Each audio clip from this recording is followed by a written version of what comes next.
এবং যেখান থেকে আপনার বলার আছে আপনি মন খুলে বলুন আপনার গল্পগুলো। আমরা থাকতাম কক্সবাজার, আমার জন্মই কক্সবাজার হয়েছিল।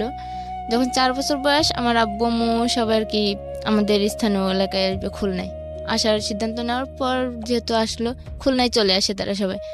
আসার পর আমার একটা ভাই হয়, ভাই হওয়ার পরে সেই ভাইকে নিয়ে আমরা বেশ ভালোই থাকি, সুখে থাকি। হঠাৎ করে যে আমাকে আমাকে স্কুলে ভর্তি করা হয়। আমি স্কুলে লেখাপড়া করি, মেয়ে থেকে কলেজে লেখাপড়া করতো, সে হঠাৎ করে বিষ খেয়ে মারা যায়। আচ্ছা, আপনার বাবা কি করতেন? আমার বাবা একজন, থাকলেও যে কষ্ট আর দুইটা থাকলেও সেই কষ্ট, আর একটা হারালো যে আমার খালা দিয়ে দেয় আমাকে, তা আমাকে ভর্তি করে দেয়, লেখাপড়া করি। তা আমার আবার অন্য মানে ওইখানে থাকার পর ওই স্কুলে মেয়েদের সঙ্গে ওঠা বসা করতে করতে আমার একটা অন্যরকম একটা অভ্যাসে পরিণত হয়ে যায়, টাকার নেশা। মানে ওইখানে মেয়েরা যেমন টাকা দিয়ে খাওয়া দাওয়া ঘোরাফেরা সাজ পোশাক অনেক সব কিছুই ঠিক মতো করে দাও, আমার আর কি ওইদিকে নজর চলে যায়। তারপর চলে যায়, যাওয়ার পর কোন ক্লাসে তখন আপনি? তখন আমি 7-এ, Class 6 7 থেকে 7-এ উঠছি। ওকে। তারপর একদিন আস্তে আস্তে এরকম করে 8-এ উঠি, 8-এ জিএসসি পরীক্ষা দেওয়ার প্রথম। তা আব্বু আমার একটাই কথা বললো যে তুই যা করিস মা ভাইবে চিন্তা করিস, এটা কিন্তু তোর জীবনের সাথে জড়ে আছে। তোরে আমি একটা কথাই বলছিলাম যে তুই ভবিষ্যতে একটা কিছু করতে পারবি, যেহেতু তুই মেধাবী আছিস। আর আমার বড় বোনটাই অনেক সংসারী ছিল, ও ঢাকায় চাকরি করতো আর আমাদের সংসারে অনেকটাই হেল্প করতো আমার বাবাকে আর কি। জি। তারপর এই কথা বললো আব্বু, বলার পর আমি বললাম যে আচ্ছা ঠিক আছে, যেহেতু বলছো আমি তোমার মুখ রাখবো।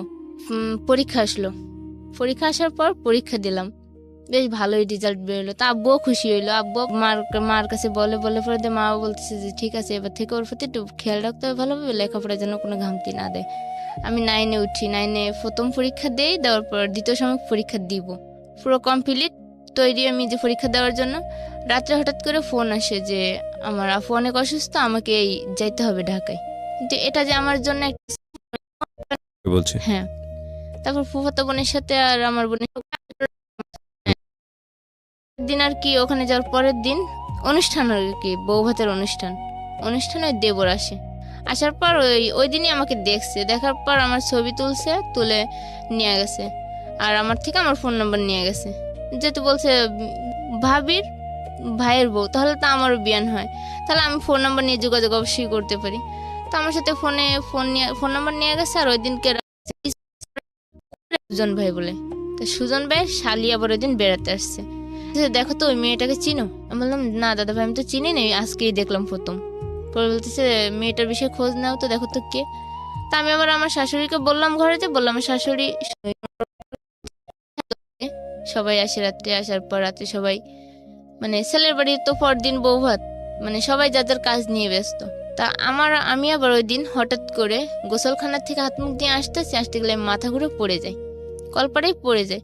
পড়ে যাওয়ার পর ওই কান শোনে যে আমার সবসময় ফলো করে, কিন্তু আমি বুঝতে পারি না।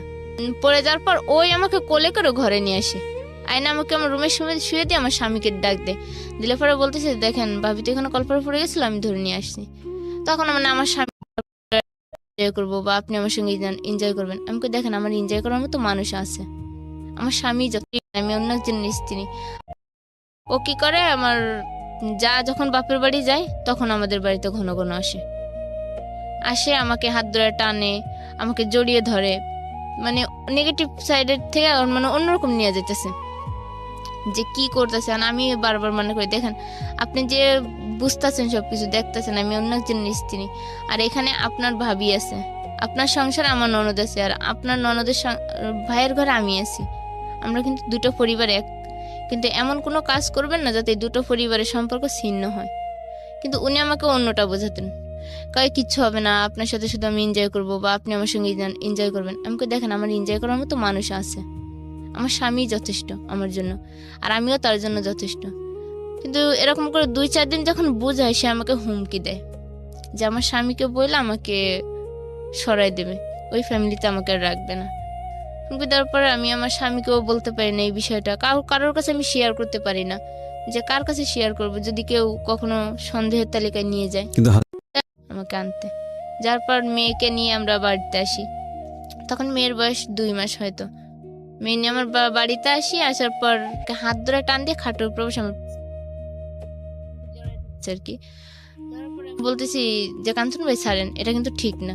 আপনি যেটা করতেছেন এটা কিন্তু আপনার আবেগ দিয়ে করতেছেন, কিন্তু পরবর্তীতে এটা কোন পর্যায়ে যাবে কেউ জানতে পারলে, শুনতে পারলে জানেন আপনি তখন কি হবে। বলতেছি পরেরটা পরে হবে। তারপর নেওয়ার পর আর কি চলে গেছে। ওই দিন শেষ, সকালবেলা উনি নাস্তা করে চলে গেছে। যাওয়ার পর ওই দিন থেকে আমার মনে মনে একটা ভয় জাগলো যে উনি যেহেতু এতটা সিনকেট করতেছে আমার সাথে, তখন তো আর আমার এই সংসারে থাকাই হবে না। আর মেয়ের বয়স তখন এখানে আমি আপনাকে একটা শুরু করার পর উনি আমাকে ডাইরেক্ট বলতেছে, ভাবি আপনার সাথে আমি অন্যরকম সম্পর্ক করতে চাই।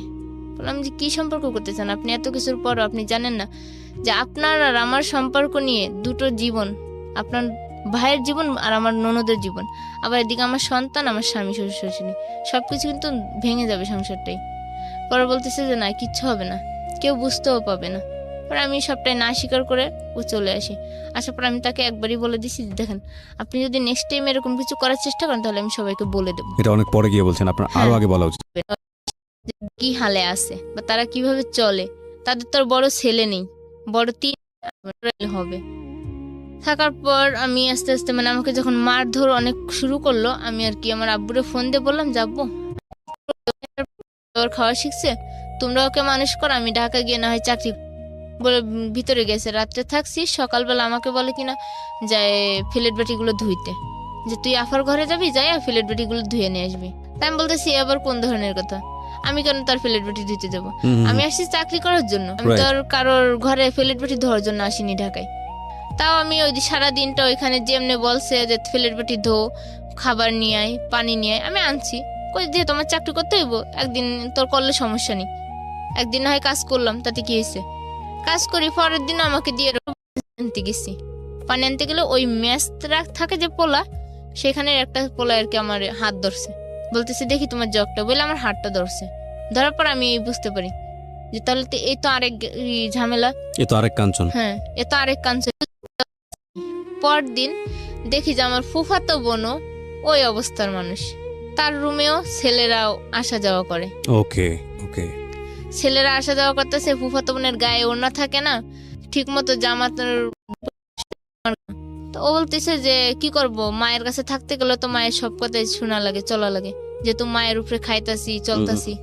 পরে আমি আর কিছু বললাম না। ওইখানে বাড়িওয়ালা যে, সে বাড়িওয়ালারে বললাম, আঙ্কেল দেখেন আমার বোন তো এরকমের, এই সিস্টেমে থাকে, সে চলে, তাহলে আমি ওনার কাছে থাকবো না, আমি আপনার কাছে থাকবো, 1 সপ্তাহ থেকে চাকরি করে যে কয় টাকা হয় পেয়ে আমি বাড়ি চলে যাবো। ওকে। তো উনি বলতেছে আচ্ছা ঠিক আছে। তো আমার আপার সাথে আবার এই বাড়িওয়ালা ঝগড়া করে এই বিষয়টা নিয়ে, যে নিজের মামা তো বোন রে আইনে কেন এরকম ব্যবহারটা করাইতেছো, আর কেন তার সাথেই এরকম ব্যবহার করতেছো। বলতেছে যে দেখেন আমি তো বাসায় ছিলাম না, ওর সাথে তাই আমি বললাম যে তুমি তোমার আব্বুর বিষয়ে এরকম কিছু বলতে পারতেছো কি করে? তোমার আব্বু তো অনেক ভালোই আছে, কথাবার্তায় যা দেখলাম অনেক ভালো। কয় কি তুমি আমার আব্বুরে চিনো না, আব্বু কিন্তু গাঁজা খায়, আর আব্বু গাঁজা খাওয়ার এই মাথায় ঠিক না। আমি যতটুকু লেখাপড়া করেছি তাতে আমি একটা গার্মেন্টস হলেও খুঁজে নিতে পারবো। প্রায় মাস 2 চলে যায়। যাওয়ার পর ওই মেয়েটার থাকতে থাকতে হঠাৎ করে আমার টাকার প্রয়োজন হয়। রুম ভাড়া যে কয় টাকা ইনকাম করছি রুম ভাড়া খাওয়া করে দিয়ে শেষ। এখন আমার বাড়িতে টাকা পাঠানো লাগবে 1000, আর আমি টাকাই পাচ্ছি না, যে কোথায় পাবো টাকা? কত টাকা? 1000 টাকা বাড়িতে দেওয়া লাগবে। আচ্ছা। কিন্তু এখন আমি কারোর কাছে 1000 টাকা পাচ্ছি না। আর আমি যে আগে যখন বিয়ের আগে ঢাকা থেকে গেছি, ঢাকায় যে বিয়ে হয়েছিল, যে বাসায় থেকে যে বাড়িওয়ালা লিটন ছিল নাম, সেই লিটন ভাইয়ের সাথে আমার হঠাৎ করে ওইখানেই দেখা। ওই দিনই দেখা হওয়ার পর আমি লিটন ভাইয়ের সাথে কথা বললাম। বলার পর আমি বলতেছি লিটন ভাই আমার তো টাকা 1000 টাকার প্রয়োজন, তো আমাকে 1000 টাকা দেবেন। বলতেছে তুমি আমার সাথে সকালে কন্ট্যাক্ট করো, সকালে তুমি আমার সাথে কথা বলো, বলার পর তোমাকে একটা জায়গায় নিয়ে যাবো, তুমি 1000 না, তুমি যে কাজ করলে তুমি দিনের মধ্যে 2000 টাকাও পাইবা। আমি বললাম কি এমন কাজ? কি চলো দেখতেই পারবে। আমি বললাম আচ্ছা ঠিক আছে, আমি তাহলে সকালে আপনার সাথে যাবো, আমি অফিসে যাচ্ছি না। এই 1000 টাকা কি জন্য লাগতো বাড়িতে? নিয়ে গেল একটা বাসায় নিয়ে যায়। যাওয়ার পরে আমি দেখলাম যে এখানে 2টো মেয়ে, আর আমাকে নিয়ে অন্য একটা রুমে বসালো। বসার পর উনি লিটন ভাই একটা মেয়ের সাথে কথা বলার পর মেয়েটা বলছে আচ্ছা ঠিক আছে, ও যদি কাজ করে তাহলে অনেক টাকা পাবে।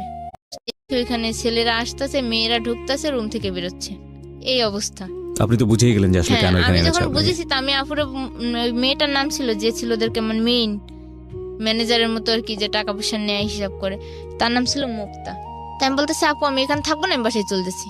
তা বলতেছে যে না, তুমি আর এখান থেকে বেরোতেই পারবে না। বললো, পরে একটা লোক আসলো, নাম ছিল কামরুল। লোকটা এসে আমি যখন ওই মেয়েটার সাথে তর্কাতর্কি করতেছি তখন আমার একটা থাপ্পড় মারছে। মায়েরা আমার ওই রুমে আটকায় রাখছে, বলতেছে দেখি তোর কেমন সাহস, তুই এই রুম থেকে বেরো, তুই আর বেরোতেই পারবি না, আজকে যখন আসছিস আর বেরোতেই পারবি না, দরকার হলে তোকে টুকরো টুকরো করে বাথরুমের পাইপ দিয়ে তোর লাশটা ছেড়ে না। এভাবে আটকা 3 দিন পর্যন্ত। যেটা ওইখানে। সন্ধ্যার সময় নিয়ে যাওয়ার কথা সেটা 3 হ্যাঁ। দিন পর্যন্ত। সন্ধ্যার সময় তো নেওয়া দূরে থাক, আমাকে এমন ওই রুম থেকে, রুম আর বাথরুম এই দুটোই শুধু আমার জন্য, আর সব বন্ধ। মানে এরকম করে মানে প্রতিদিন না হলো 10 জন 12 জন রাত্রে দিনে মিলে এরকম করে মানে আমাকে ওইখানে আটকে রাখলো 3 দিন পুরো। থাকার পর আমি চলে আসি, মানে কোনো রকম ভাবে ওই আফুরে নিয়ে আমি আমার বাসায় আসি। আমি বললাম যাবো, আমার বাসায় যেতে হবে তাড়াতাড়ি। বলছে আচ্ছা ঠিক আছে, আমি আর এইভাবে থাকতে আপনাকে পারতেছি এই না। ঘটনার পরে আপনাকে টাকা দিয়েছিল? হ্যাঁ, টাকা দিছে। আমার বাড়িতে 2000 টাকা দিছে আর আমাকে টাকা দিছে। কত টাকা দিয়েছে আপনাকে? আমাকে দিছিল 1600।